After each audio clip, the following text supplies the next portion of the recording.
Hey, on se retrouve aujourd'hui pour un unboxing. Alors j'en fais pas souvent, même si là il va y en avoir 3 sur ma chaîne d'un coup. Mais là c'est un unboxing pellicule, des pellicules périmées. J'ai pas tout regardé ce qu'il y avait. Normalement je devrais avoir des pellicules noir et blanc et couleur. Il y en a, je ne sais plus combien, mais on va regarder un peu à quoi ça correspond. Et déjà on va ouvrir tout ça, voir si je me suis pas fait arnaquer. Mais du coup c'est parti.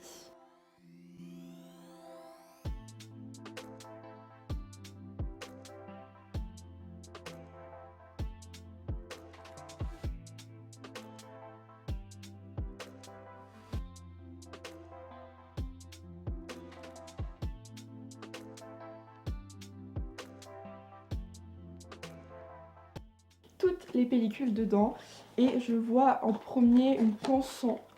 Donc c'est une pellicule que j'ai déjà testée, qui est en cours de développement, qui se périme seulement en 2027, donc c'est pas une pellicule périmée. Et je vais pas faire de recherche spécifique puisque c'est une pellicule qu'on peut encore trouver dans le commerce si ça vous intéresse.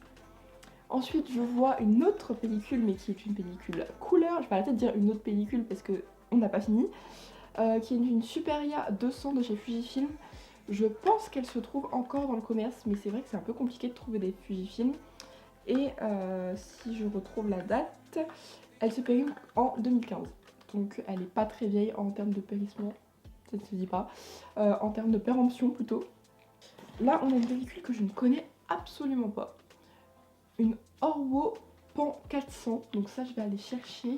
Donc de ce que j'ai trouvé sur la Orwo, c'est une pellicule qui a un beau contraste, en tout cas de ce que je vois sur les photos lomographie. Donc ça va sûrement me plaire. Mais en tout cas, je sais pas si elle est encore trouvable. J'ai vu que vite fait sur Buy Morphine, mais je sais pas du tout. Et c'est du coup une 36 poses. Et la date de péremption 96. Voilà, donc elle doit être bien primée, mais on va voir ce que ça va donner. De toute façon, je me suis donné un peu comme défi cette année de faire des pellicules périmées et tout ça. Pour ceux qui m'ont suivi sur Instagram, j'en ai déjà commandé 3. Donc on va tester tout ça. Ici on a une autre Fujifilm, une Xtra 400. Celle-ci, je sais qu'elle est quasiment introuvable, mais moi j'en ai une. Et la date de péremption, chaque fois je galère, 2015 aussi. Donc voilà. Pour ceux qui ont déjà testé, n'hésitez pas à me dire en commentaire ce que vous en pensez, etc. Moi, c'est des pellicules que j'ai jamais testées, sauf la Pensant qui est actuellement en cours de développement. Mais tout le reste, tout ce que j'ai commandé, je crois que je n'ai jamais testé. Donc ce sera une full découverte. Ici, on a une pellicule que je n'ai jamais vue. Un peu comme la Orwo, je l'ai jamais vue. Et celle-ci, je l'ai jamais vue non plus. Et je crois que c'est une ISO 50. C'est ça, c'est une ISO 50. Donc je sais pas quand est-ce que je vais pouvoir l'utiliser. Mais c'est une pellicule noir et blanc. Et on va aller voir tout de suite ce que ça peut donner. Alors, je suis embêtée parce que je ne trouve rien sur internet. Donc si vous connaissez, n'hésitez pas à me dire. C'est une Kef. Je sais pas du tout comment ça se prononce. Mais je trouve rien sur internet. Mais genre vraiment rien. Donc si vous connaissez, n'hésitez pas à me le dire. Mais là, je suis un peu confuse parce que vraiment, je trouve rien dessus. Et pour la date de péremption, 2004.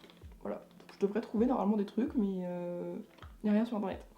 Ici, on a une pellicule que j'ai déjà vue sur la chaîne de EMGK Photographie, qui est une Fujicolor 100. Je sais qu'elle est assez compliquée à trouver.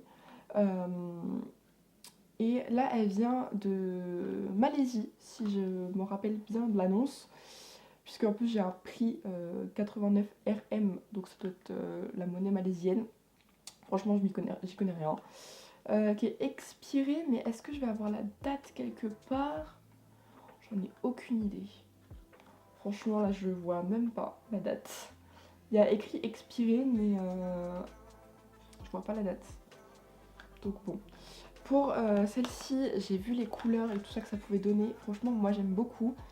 Après, quand est-ce que je vais l'utiliser? C'est une bonne question. Mais franchement, elle me tentait trop. Et juste le packaging, quoi. Alors, je vais vous faire des inserts de toute façon, mais le packaging, je le trouve trop beau. Voilà. C'est très futile, mais c'est toujours un plaisir. Et je crois qu'il m'en reste 2, si je compte C'est ça, donc il me reste ces deux-ci. Donc il y en a une qui a pas de boîte. On va regarder celle-ci du coup. Ah bah celle-ci je l'ai testée. Ah non même pas. C'est une Ilford sans Delta qui est donc une pellicule noir et blanc. 36 poses. Toutes les pellicules que j'ai c'est des 36 poses. Je préfère largement les 36 poses même si tester des 24 poses des fois ça me dérange pas. Mais on paye le même prix. Donc en tout cas au développement. Pour la Ilford Delta 100 je pense qu'elle est encore trouvable. Donc en faisant mes recherches, effectivement, elle est encore trouvable. Par contre, elle est super chère. Pour une noir et blanc, elle est super chère. Elle est entre 10, enfin, environ des 10 euros. Au niveau des photos que ça peut donner, on va aller voir ça. Ouais, le contraste a l'air pas mal. Il y a beaucoup de portraits qui sont faits avec. Donc pourquoi pas refaire une vidéo sur les portraits en argentique. Ça pourrait être cool. N'hésitez pas à me dire si ça vous intéresse et si vous l'avez testé. De toute façon, pour toutes les pellicules que j'ai présentées, à la fin, laissez-moi un commentaire pour me dire si vous avez testé, s'il y en a qui vous intéressent le plus. Et la dernière, c'est aussi du coup une pellicule noir et blanc qui est une Macofo Porte 25 inconnue au bataillon, franchement, périmée depuis 2001. Là, je sais pas quand est-ce que je vais shooter ça, hein, honnêtement, mais du coup, je suppose que c'est une 25 ISO. Franchement, c'est inconnu au bataillon. Je l'ai vu sur le bon coin. En fait, j'ai vu le lot sur le bon coin. Je me suis dit que j'allais le prendre pour tester plusieurs trucs pas trop chers. Mais c'est vrai que c'est des trucs que je ne connais absolument pas. Donc j'espère que ça va être intéressant et que vous, ça va vous intéresser. Puisque évidemment, il y aura des vidéos pour toutes les pellicules que j'ai prises. Surtout pour les périmés, évidemment. Ah, de ce que je vois... pardon, je fais des recherches en même temps. De ce que je vois, c'est vachement gris, mais alors le grain est si fin. C'est très beau. Donc ça va être testé. De toute façon, tout va être testé. Et du coup, on finit cet unboxing comme ceci. Donc on a beaucoup de pellicules. Là, j'arrive même pas à tout prendre dans les mains. Il m'en reste deux que je peux pas prendre dans mes mains. Mais du coup, voilà pour cette vidéo. On va essayer de tout faire tomber en même temps. C'est vraiment des vidéos chill, les vidéos unboxing, hein, c'est pas très fifou. Mais en tout cas, j'espère que ça vous a fait découvrir quelque chose. N'hésitez pas à fouiller sur le bon coin, mais ne prenez pas mes bonnes affaires. Parce que y a beaucoup de pellicules périmées qui traînent, même si les gens abusent sur les prix en général. Essayez de négocier, essayez de voir quelques trucs et tout ça, parce que c'est toujours intéressant. Vous pouvez découvrir des pellicules que vous ne connaissez pas, comme moi. Du coup, c'est la fin de cette vidéo. N'hésitez pas à liker, à commenter, à partager et surtout à vous abonner. Bye bye!